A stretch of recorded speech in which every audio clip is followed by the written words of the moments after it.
Olá você, começa agora o Pauta Especial pela TV Educativa Canal 3. Nós vamos conversar hoje com Paulo Breda, 39 anos.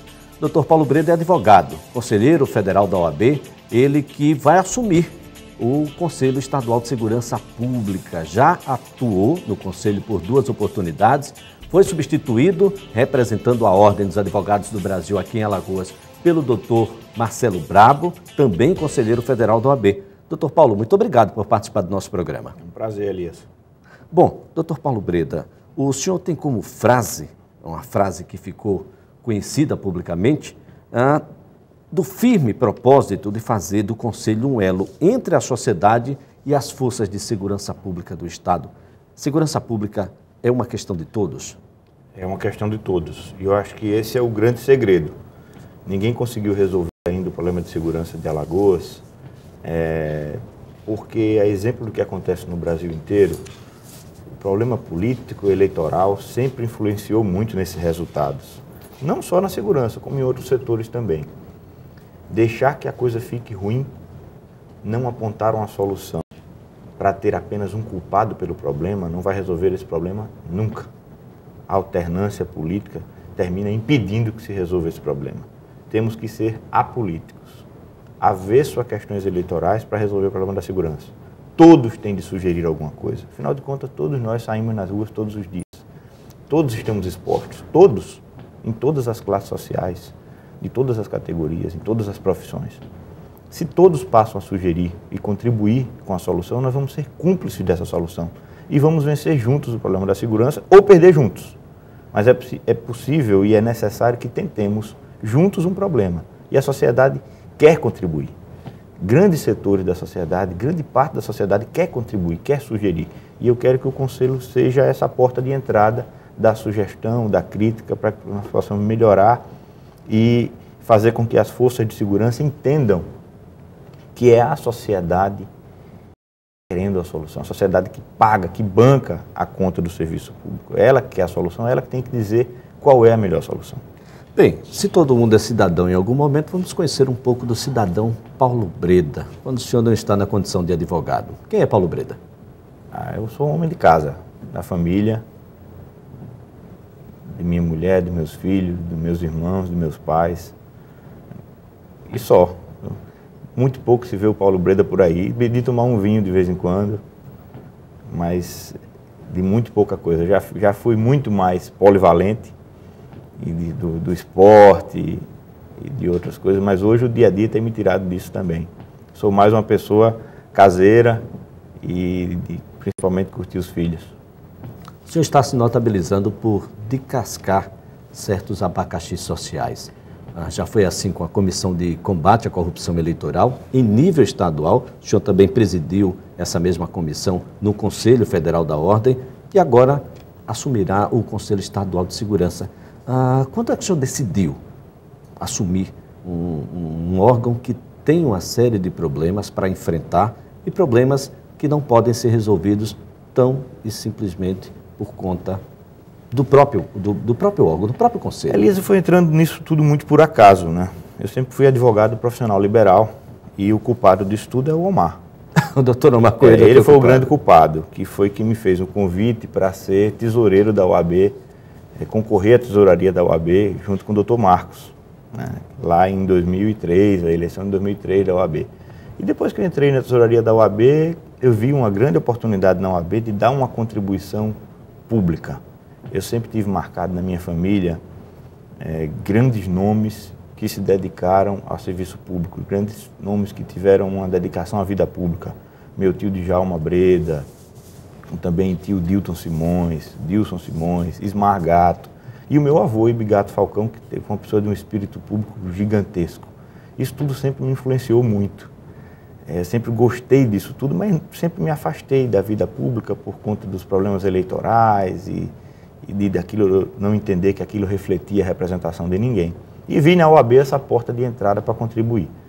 E fui entrando colocado, sendo sempre chamado para essas missões, e não posso negar que fui gostando de dar minha contribuição, de ajudar a mudar alguma coisa. Veio agora o Conselho, né, como um grande desafio, acho que o maior de todos, o mais grave, com um maior número de dificuldades e de atores nesse processo para serem conversados, enfrentados, e resolvi, porque tenho o apoio da minha instituição, que é a OAB, sempre tive o incentivo da advocacia para fazer isso, e a confiança agora do governador, na minha capacidade de articulação para tentar resolver esses problemas, e visando sempre algo que eu tenho como base, o equilíbrio.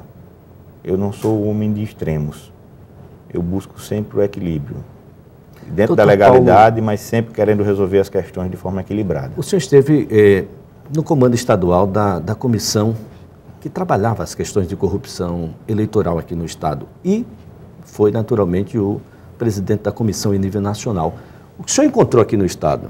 O senhor encontrou em outros estados? Em muitos estados. Em muitos estados. Você muda apenas a característica. Mas a corrupção eleitoral está espalhada no Brasil inteiro. É possível acabar ou controlar com a corrupção eleitoral? É possível melhorar. No quadro brasileiro, é possível acabar? É possível acabar. Se você tiver uma população 100% educada para a cidadania, você acaba. Mas como isso não existe, hoje no Brasil, a solução vai ser sempre um paliativo. A campanha, Elias, eu tenho isso muito definido na cabeça. As campanhas que são comuns no Brasil são uma cobertura das falhas no processo educacional. O sujeito não é educado para vacinar seus filhos, sem precisar de campanha, então campanha para vacinação. Ele não é educado, não era para botar o cinto de segurança, campanha para o cinto de segurança. Ele não é educado para não dirigir depois que bebe, então campanha para isso. Ele não é educado para não vender o voto, ele não sabe a importância disso, então campanha para isso. A campanha é por falta de educação. O investimento maciço em educação básica, prioritariamente, para formar um cidadão de melhor qualidade, isso vai transformar gradativamente a realidade do país no futuro, né? As coisas têm que ser feitas automaticamente e vamos ver ainda muitas campanhas. Vem por aí a campanha da seleção do lixo. Tem países que as pessoas aprendem na escola, os países do primeiro mundo, as pessoas aprendem na escola a separar o seu lixo. Cada casa tem lá 4, 5 depósitos de lixo diferentes. E as pessoas fazem isso naturalmente. O senhor acredita que a lei eleitoral contribui para essa corrupção eleitoral? Não. Acho que isso é algo que veio do início do processo eleitoral brasileiro, lá dos primórdios, antes mesmo das ditaduras brasileiras. O sujeito tinha a eleição, no dia da eleição ele ganhava um par de botinas, uma roupa nova, um chapéu, e a roupa para a família, para o menino, para ir votar. Chegava lá na casa do coronel, comia um churrasco e votava. Isso é o quê? Hoje, se for enquadrar na lei eleitoral, hoje isso é crime. Mas isso foi assim que começou a eleição brasileira. Esse resquício que nós temos hoje é o traço cultural típico de achar que naquele dia é o dia de ganhar alguma coisa. E isso foi evoluindo, né, para o outro lado, para o comprador.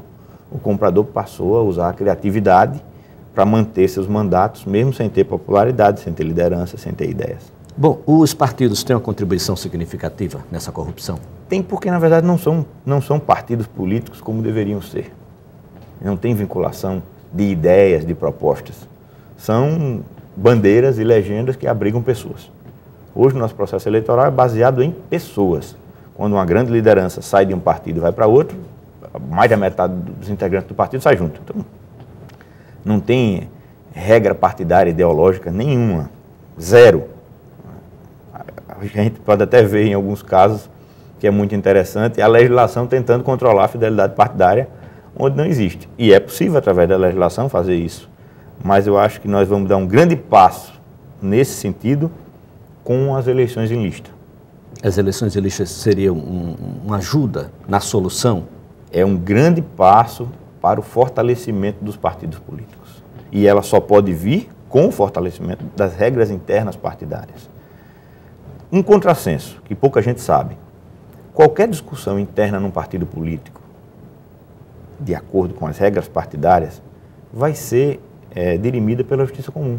Agora, não vai para a justiça eleitoral, quer dizer, é um contrassenso. Né? Eu volto à questão da lista. A lista não daria aí a condição dos donos do partido colocarem nos primeiros lugares aqueles que são apadrinhados por eles, dentro do próprio partido? Mas os donos dos partidos são pessoas que têm rejeições. E as listas vão ressaltar também as rejeições.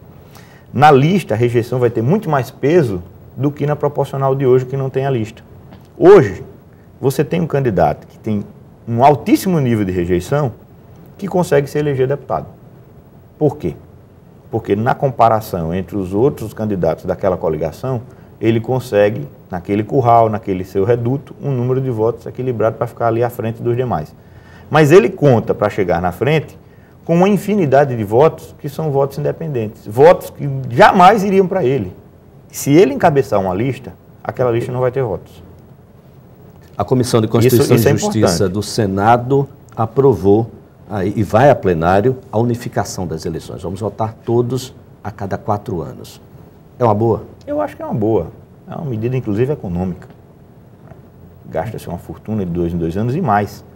O país para boa parte do tempo somente para discutir eleição. Isso que eu estava falando aqui da segurança fica muito mais evidenciado. Ao invés de tentar dar uma solução, fica-se apenas criticando as falhas. Então, os problemas que têm que ser resolvidos, independentemente de eleição, não são resolvidos. Porque para tudo para fechar as alianças, para fazer os conchavos para a eleição do ano seguinte. Então, o país trabalha-se 2 anos ao invés de trabalhar 4. O senhor vai assumir o Conselho Estadual de Segurança Pública e durante muito tempo Alagoas se notabilizou pela violência eleitoral. Ou seja, os nossos candidatos não conseguiam, e alguns ainda não conseguem, admitir o adversário. O adversário tem que ser eliminado antes da eleição. Essa é uma coisa já superada, uma coisa administrada, ou ainda é alvo de muita preocupação? Eu acho que é só administrada, não é superada. Ainda está longe de ser superada. Ainda tem muita gente que vive há 2 séculos atrás e que encontra espaço para viver dessa forma. Precisamos superar em muito isso aí. Nós temos uma evolução grande que foi a desvinculação nos últimos anos da segurança pública do processo eleitoral.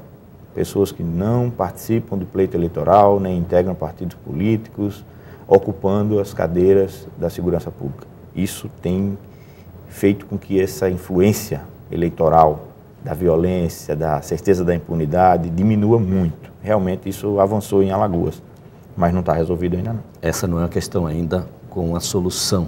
Não. É preciso muito ainda. Passa por educação. Eu acho que passa por educação, mas não. Acho que é o caso de superação de gerações. Superação de gerações. Isso só vai acontecer na geração seguinte. Consegue mudar?